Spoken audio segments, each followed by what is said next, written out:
professeur Antonella Polimeni, monsieur le doyen de la faculté des sciences politiques, sociologie et communication, professeur Tito Mace, madame la directrice du département de sciences politiques, professeur Maria Cristiana Marchetti, madame la secrétaire d'État aux affaires étrangères et à la coopération internationale, Maria Tripodi, monsieur le président de séance, professeur Sergio Marchisio, monsieur le directeur du master des droits de l'homme, professeur Raphaël Cadine, honorable Guido Raimondi, président honoraire de la Cour européenne des droits de l'homme, honorable Sergio Garcia Ramirez, président honoraire de la Cour interaméricaine des droits de l'homme, chers collègues,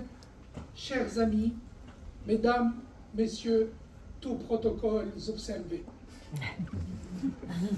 Je tiens tout d'abord à exprimer ma gratitude à l'Université Sapienza de Rome et plus particulièrement au Master des droits de l'homme que dirige avec compétence et brio le professeur Raphaël Cadine de m'avoir désigné comme, en même temps que deux de mes éminents collègues, juges à la Cour interaméricaine des droits de l'homme et juge à la Cour européenne des droits de l'homme, de recevoir le prix Sapienza des droits de l'homme 2023 que vous m'avez, madame la secrétaire d'État, attribué non seulement au nom de l'université, mais aussi au nom de l'Italie, qui nous est si proche et qui nous est si chère, nous autres Tunisiens. Cet honneur dont vous me gratifiez dépasse en réalité ma modeste personne et rejaillit sur l'institution judiciaire internationale à laquelle j'appartiens, la Cour africaine des droits de l'homme et des peuples. Je suis très heureux de recevoir cette distinction et de me retrouver aujourd'hui dans les locaux de cette prestigieuse université.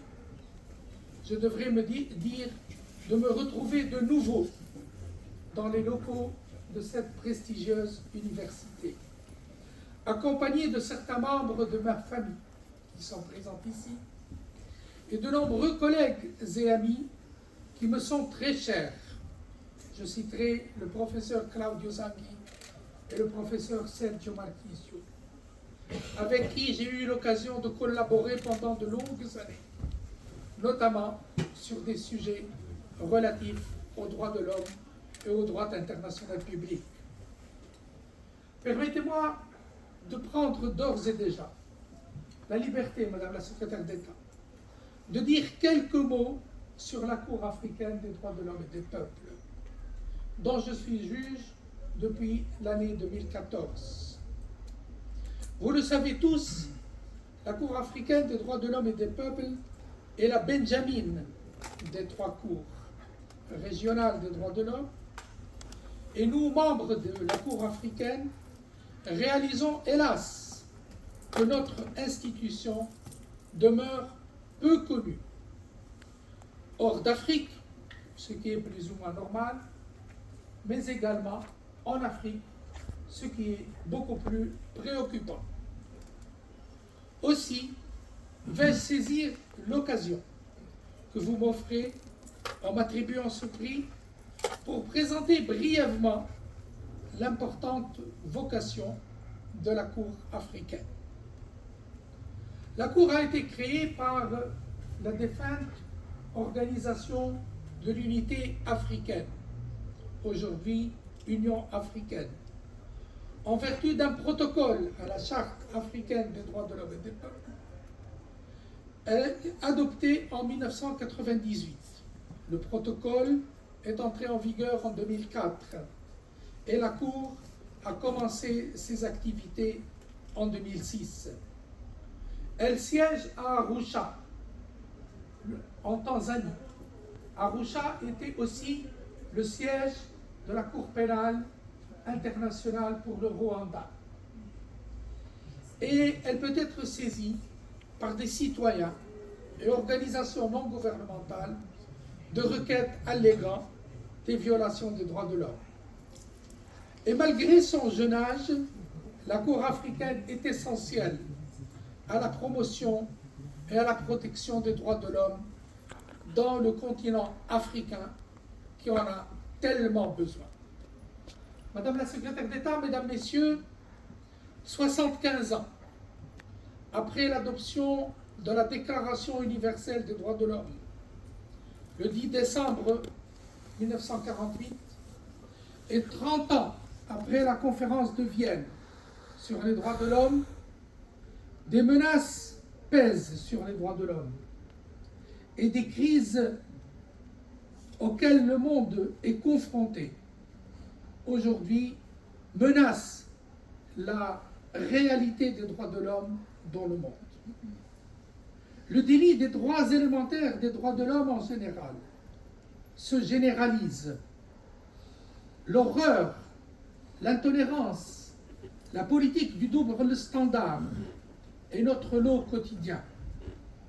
Crimes contre l'humanité, conflits armés, déplacement des personnes, guerre civile, coup d'État, recul de la démocratie, négation de l'état de droit, soumission et instrumentalisation de la justice, corruption, réfugiés parsemés dans le monde, impunité, utilisation d'armes prohibées, immigration, faim, maladie, malnutrition, torture, traitement cruel, inhumain, etc., etc.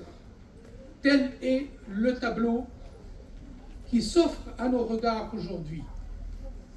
Les défis auxquels l'humanité est confrontée dans le domaine des droits de l'homme ne cessent de s'accroître.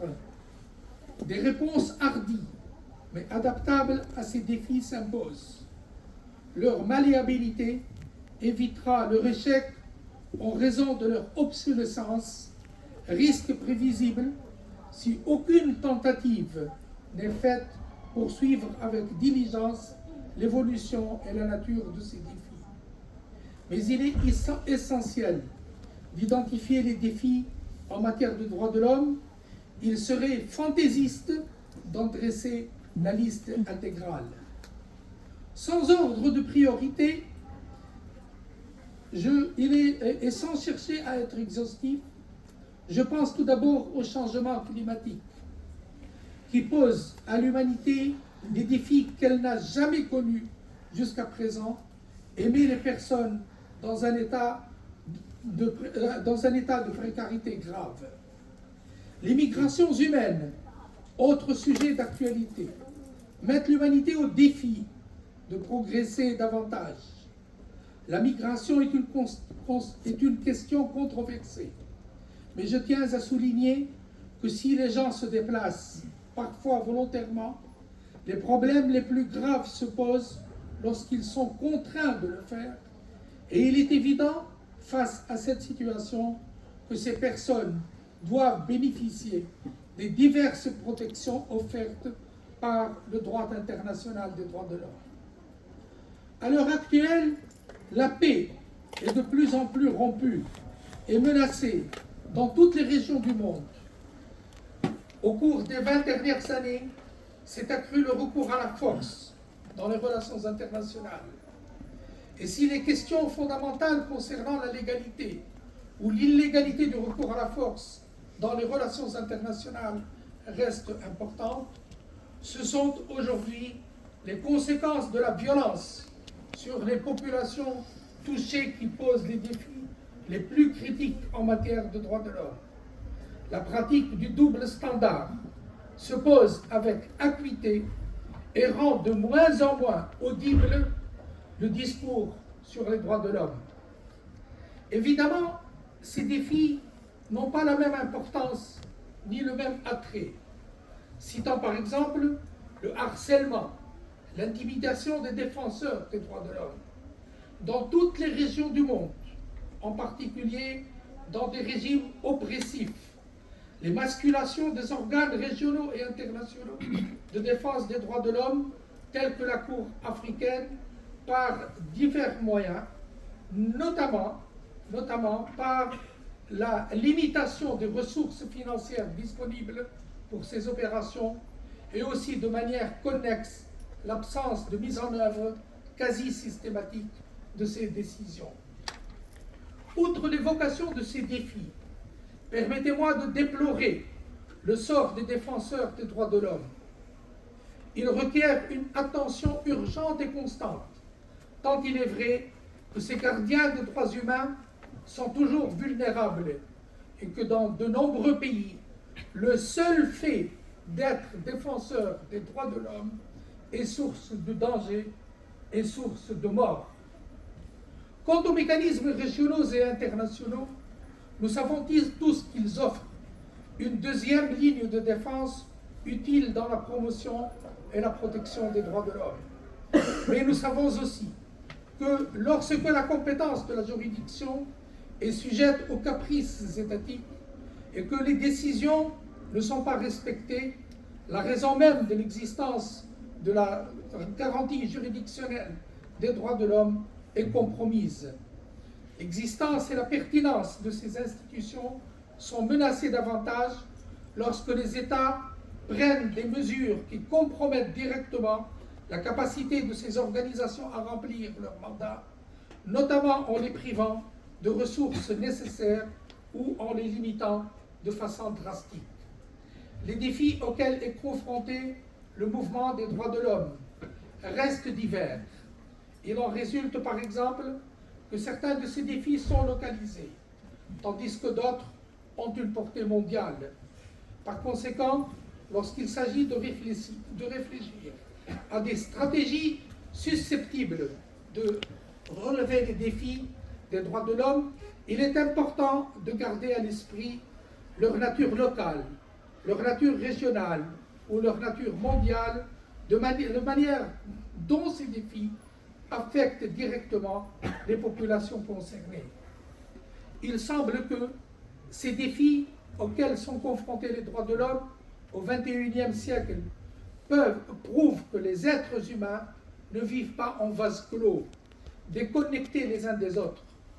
Au contraire, ces défis ont mis en évidence des interconnexions entre tous les êtres humains, quelle que soit leur situation géopolitique, géographique sur la planète.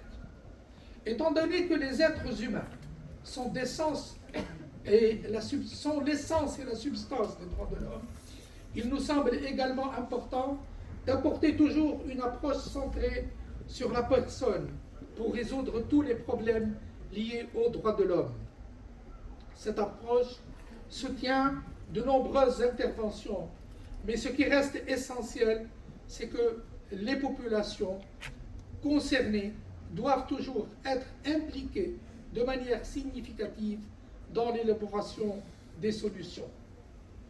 En ce qui concerne les mécanismes de réparation des violations des droits de l'homme, nous pensons qu'ils restent pertinents tant au niveau national qu'au niveau international. Toutefois, ces mécanismes ne sont pertinents que dans la mesure où ils sont susceptibles d'offrir des solutions pratiques aux violations des droits de l'homme. Il incombe donc aux États de doter les mécanismes nationaux des capacités nécessaires leur permettant d'offrir des recours efficaces et effectifs en cas de violation des droits de l'homme.